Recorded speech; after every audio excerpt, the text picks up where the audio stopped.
Hi and welcome to SCW, the wrestling channel here on YouTube.com. Thank you for choosing the channel and choosing the video. Please subscribe right now. Leave any comments in the comment section. Please like and share the video as well. It's time for another week and another episode of Ask SCW.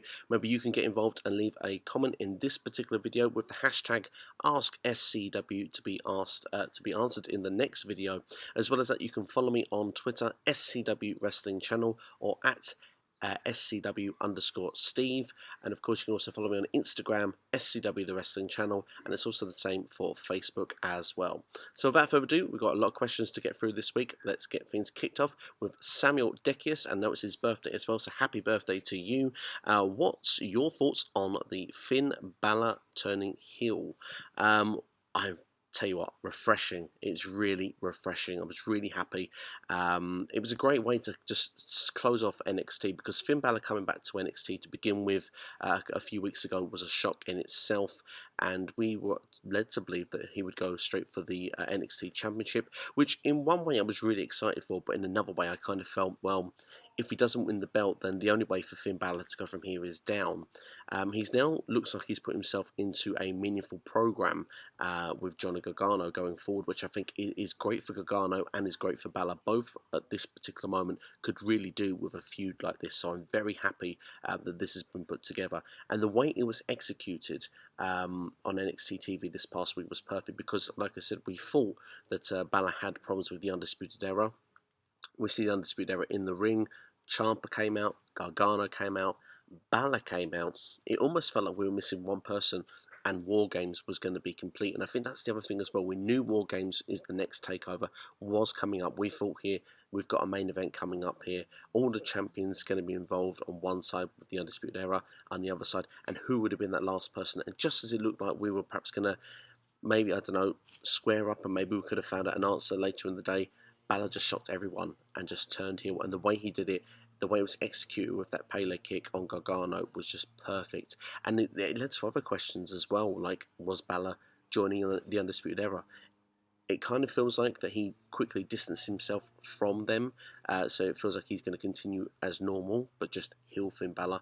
And it's just a refreshing feel around, because with Finn Balor, I don't remember the last time he's been heel, really, if at all, within WWE. So under the WWE banner, it just gives a new lease of life, a fresh sort of twist on his character, and we get to see a different side of him, and I look forward to seeing that side play out on NXT. I think him versus Johnny Gargano has potential already to be a match of the year candidate. I feel that will be set in stone for the next takeover now, and I'm really excited for it. I think it's definitely something to get you excited about the Wednesday Night Wars, NXT in general. I feel that also with AEW getting so much momentum, this little twist here is the sort of thing that you want to see, because that's what's going to capture you to come back the next week.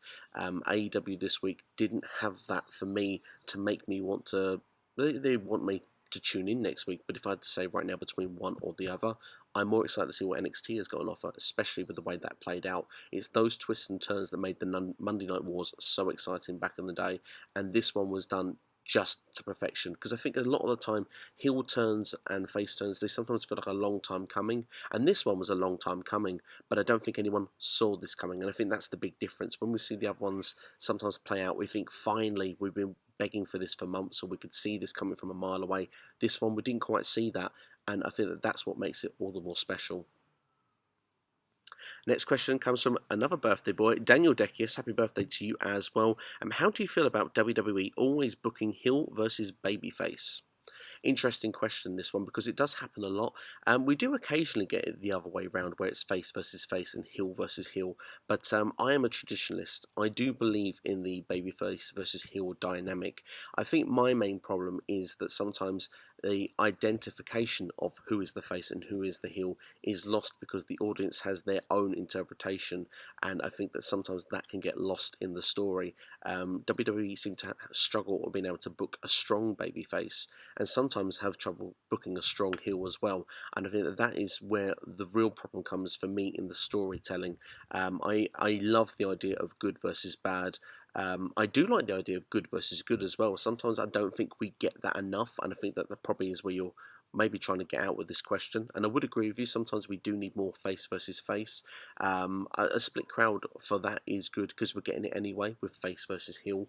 I think people these days appreciate a good heel more maybe than what they did back in the old days, and I think that WWE seems to struggle to book those baby faces perhaps as good as they should be. When we've had the Attitude Era and we see how people really got behind a Steve Austin, a Rock, and to a point when you go through those mid 2000s, people did get behind the way Batista was when he turned face. There was a time when John Cena was massively over as a face, and then they just really made it squeaky clean and very PG. And I think that a lot of the lines that we get these days are quite cheesy. And I don't know, they just don't connect as well. So I think that my problem is the identification rather than the actual booking method itself. But would I like to see more face versus face? Yeah, absolutely. As I said, heel versus heel, I do like it, but sometimes I struggle with the concept because I'm supposed to not like either person, and sometimes that can questionably make me feel that someone is coming off more as a face, which is more damaging to the character if they're meant to be a bad guy. You're not really supposed to get behind them, and the fact that I feel any sympathy or empathy towards either of one of two bad guys in a feud with each other kind of almost turns that person babyface. So that's why I'm perhaps more slightly against that. But yeah, to answer your question, I'm a traditionalist, so I do quite like the idea of good versus evil, and sometimes, yes, good needs to triumph, but sometimes the bad needs to triumph as well. And I think that's another problem with WWE programming, is that I think that sometimes stories are made too obvious these days where the face does get the inevitable victory, and I think that can be the slight issue that I have with that. Next question comes from Chloe Price. Do you think CM Punk will go back to WWE as he's forgiven him for 5 years ago?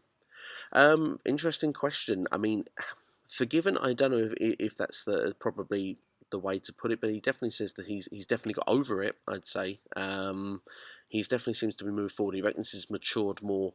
I don't know if he will go back or not. I mean, it feels at this point he is more likely to go back to WWE than AEW. I would say that definitely, if you had a wall built in front, I'd say that definitely it's brick by brick, it's slowly coming down. So I think maybe one day we will see it. Whether it'll be a wrestling capacity, I'm not so sure. But it feels to me that from things that we're seeing and hearing in recent interviews, I think Punk knows there's some good paydays to get there, and I think that I believe he's in his 40s now, and some of those 40s superstars are still in the main event.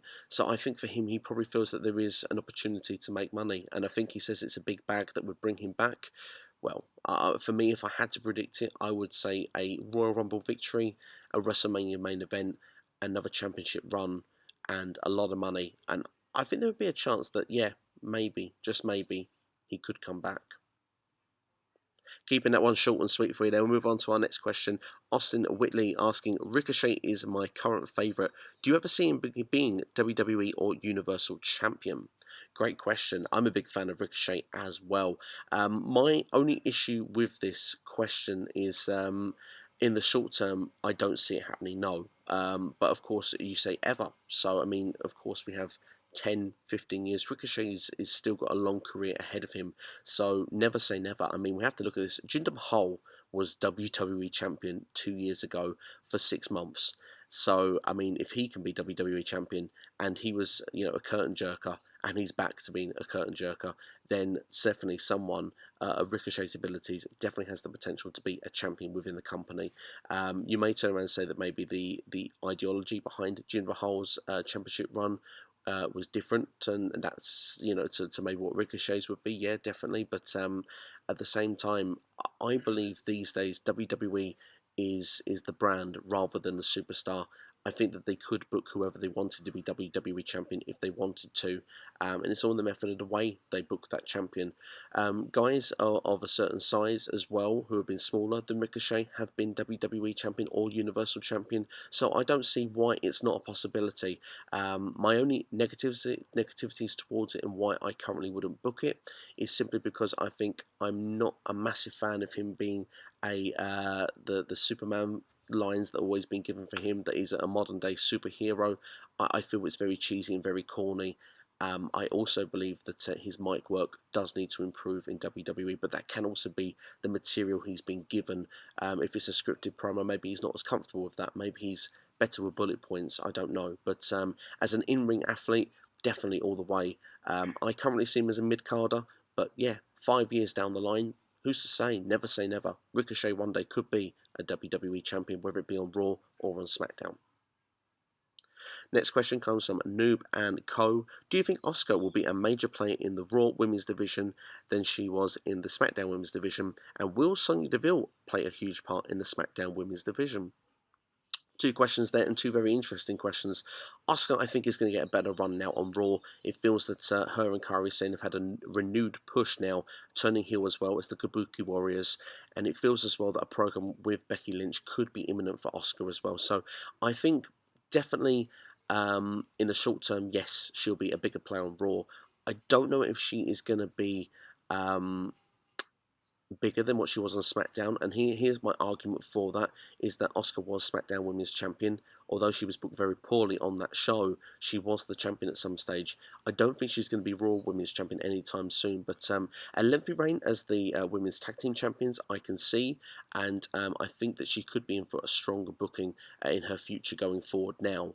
I would be interested to see how it's going to play out for Asuka going forward, because I'm a big fan of hers, and I do think she's got a lot to offer, and she's someone that should be top of the card in the women's division, in my opinion. She definitely should be challenging, if not a champion in her own right. So yeah, it'll be interesting to see. I think that she's definitely going to be third in line on the Raw Women's side for me. When we look under Becky and we look under Charlotte, I think Asuka is next in line. As for Sonya Deville, we'll have to wait and see with that one. I think, first off, if she was to be a major player on the SmackDown side, she needs to break away from Mandy Rose. But of course, for Fire and Desire, maybe they could get a tag team reign at some stage. But there's been a lot of tease that her and Mandy Rose might have some sort of feud going on at some point down the line. But we'll have to wait and see if that will take place or take part. It does feel, though, that the SmackDown Women's Division, in my personal opinion, is definitely a lot weaker than the Raw side, and there is a gap there to make a new star, and maybe Sonya Deville could be that person. I mean, we've got Alexa Bliss, Nikki Cross, Bayley and Sasha Banks all perhaps towards the top of the card, but we've seen a lot of those matches play out already, so it would be interesting to see either someone, maybe Sasha needs to turn face, or maybe someone can step up, and Sonya Deville for me would be a great person who could do that. It's just whether WWE would have the faith into booking her as a star for that division. But yeah, like I said with the last question, really, with the Jinder Mahal thing, never say never. WWE can make a champion and can make a star, and there's no reason why Sonya Deville couldn't be a huge part of the SmackDown Women's division if she was booked correctly. Next question comes from Woken. What do you all think is really stopping WWE from being its best against AEW? Well, I mean, WWE, to argue this question, still has better ratings. Really, I mean, NXT, yeah, is losing its AEW, but I mean, WWE's main roster still is doing better on a television ratings than it is to AEW. Would the ratings drop if they were to be against each other? Potentially. It would be very interesting to see how that would play out. But what I would say is that is WWE putting on its best programming? No, it's not. The reason for that for me is that it feels like it's a little bit out of touch with today's audience of what its wants and needs are. I think the program needs a bit of a refresh, and I don't think that just means a new stage, pyro. I think it's the way that the show is booked, the way the structure is done. We don't just need a promo for 20 minutes and builds towards your main event. You know, we need something that's a little bit different, something a bit outside of the box thinking, and I think we need more references that are towards a younger audience. An 18 to 35 demographic is a key demographic that WWE would or should be aiming to grab hold of. It feels that's what AEW is looking to get hold of. WWE seems to be happy to go for the kids market, and I think that that's what a lot of people probably in that demographic of the 18 to 35 has a problem with, because stuff is not being booked for their needs. They're seeing great matches every week, but perhaps as a storyline enhancement, they're not seeing that side played out as well, and I think that is what a lot of people have a problem with. Some will say Vince McMahon needs to come away. Well, if you're tearing up scripts hours before shows and rewriting them all the time, that's not helping your product either. So perhaps it has some contribution towards it. For me, feel that you need some younger people that are given some faith towards booking towards these shows, because even though I'm a big fan of Paul Heyman, he's not the youngest either, and a lot of people don't seem to be a fan of the Rusev Lana Lashley storyline going on either. I think it's something that you would have seen back in the Attitude Era, but maybe that's also the problem. We've had the Attitude Era. We need to see something new and something fresh going forward. AEW is trying to provide that. Maybe that's what WWE needs to try and do, and really think of something that's really outside of the box that will get fans hooked in again. And maybe as well, they need to actually, rather than rely on its brand, maybe like I said earlier in the video, they need to build those new stars, and I think that would definitely give people that reason to not want to tune into AEW to see what they do. And maybe they need more shocking storylines. Like I said, Finn Balor at the start of the video, that gave me more investment to want to see NXT next week. If WWE did that more often with their main roster products, maybe we would be very interested to see what happens on there, rather than seeing what's going on elsewhere in the wrestling community. Next question comes from Everything Pro Wrestling Podcast. What is your favourite wrestling stage set? Great question there for us. Of the current ones, really like the new SmackDown stage. I think that it's been very nicely designed. It's almost got a throwback to the original SmackDown stage as well, and I think that's really cool. I love that the way all the lighting bounced around the arena as well. So yeah, I'm a big fan of the latest SmackDown set. My favourite of all time is the SmackDown Fist, just purely because I just thought it was really good for the time. Ruthless aggression, it had that attitude, and at the time it stood out. I really liked that. From a pay-per-view standpoint as well, I loved the old Backlash sets back in the Attitude Era. I loved the way that was always put together. It always seemed different. It stood out to the rest. So from a pay-per-view standpoint, those old Backlash ones will be taking my vote as well. But overall, of all time, would be the SmackDown Fist from back in the day. Next question is from Calling It in the Ring. What's your favourite tag team finisher of all time? Well, I did say my recent one was the Shatter Machine, and I still think that is high up on the list. But from an all-time perspective, for me, I've got to go with the Dudley Boys. The 3D could be hit out of nowhere. Great impactful move. And back in the day, it just really stood out to me. I always loved that move. There have been some great tag team, finishers made over the days. The Doomsday Device was one that always stood out to me in the very early days with LOD. But no, from an all-time finishing perspective, the Dudley Boys, the 3D, for me, that is my particular favourite. Next question comes from Pro Wrestling Talk. Apologies. What other wrestling YouTube channel do you watch, and how do you get into doing wrestling videos? Great question. Really like this. I do love the personal touch questions that do come in for this. So thank you for asking this one. I follow quite a few channels, to be honest. Really, I do follow No DQ. I'm a big fan of that. I do like as well Wrestle Talk. I think that they have sometimes. I would argue that they have some clickbaity kind of ways to drag you in, but I do like the way the content is put together. I think that Ollie Davis and the crew are very talented. Cultaholic as well, I think they are really good. Other ones that I watch, they're probably the main ones, the main three that I keep an eye on. But I do like to try and get as many different perspectives as I can from the wrestling community when those videos do come up and when they're available. As for getting myself into doing this, I originally used to watch other people like General Jerry. I did watch Sean's View back at one point, and I always listen to their opinions and perspective, and I've always been quite opinionated about wrestling. And I always got told that I should perhaps do this and say that give it a go, give your opinions out there. Some people thought they were valid, so I thought, go on, I'll give it a try. So and so far, I have had a good spell. I gave it a good go for the first year that I did it. I then had a break for a while because I just didn't have the time to do this. But now I've got this now where it's at a casual standpoint of where I can do something and talk about wrestling each week. And yeah, I quite enjoy where it currently stands, and of course, would I like the channel to be bigger? Yeah, definitely would love to. I'd always love people to spread the word of this, but at the same time, I'm happy with the return that it's got. I mean, is for me over 350 subscribers. I'm really pleased with that.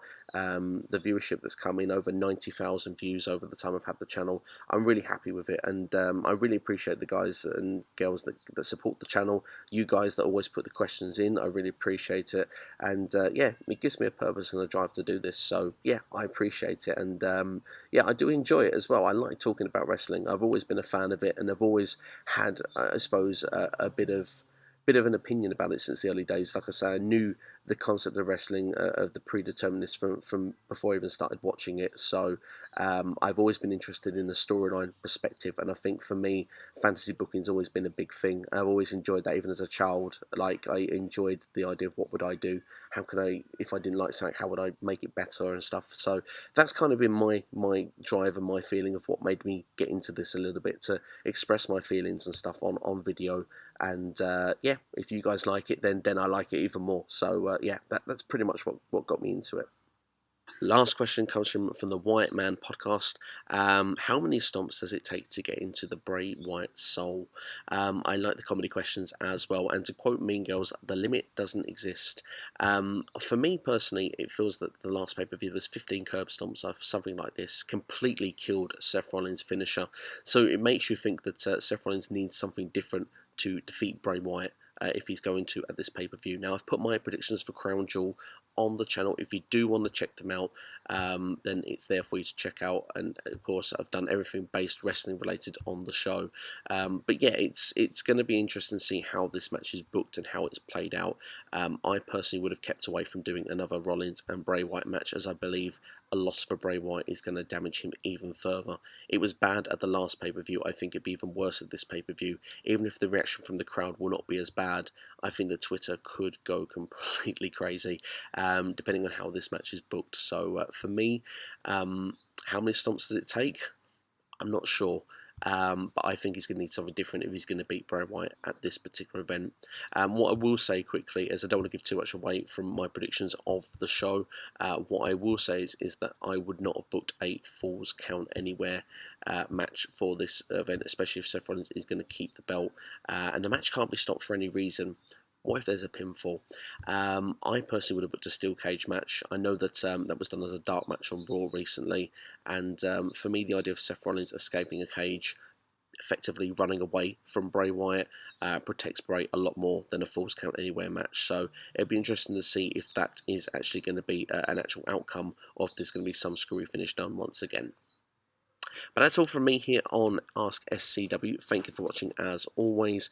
Like I said, do please like, share and subscribe. You can leave the hashtag AskSCW and you can do that on this video for a question to be asked in the next video, or you can get involved on Twitter, Facebook or Instagram. Thank you for watching. As I say, Crown Jewel predictions are up for you right now. Make sure to check them out. I'll see you next time here on SCW. Thank you for watching and have a good day.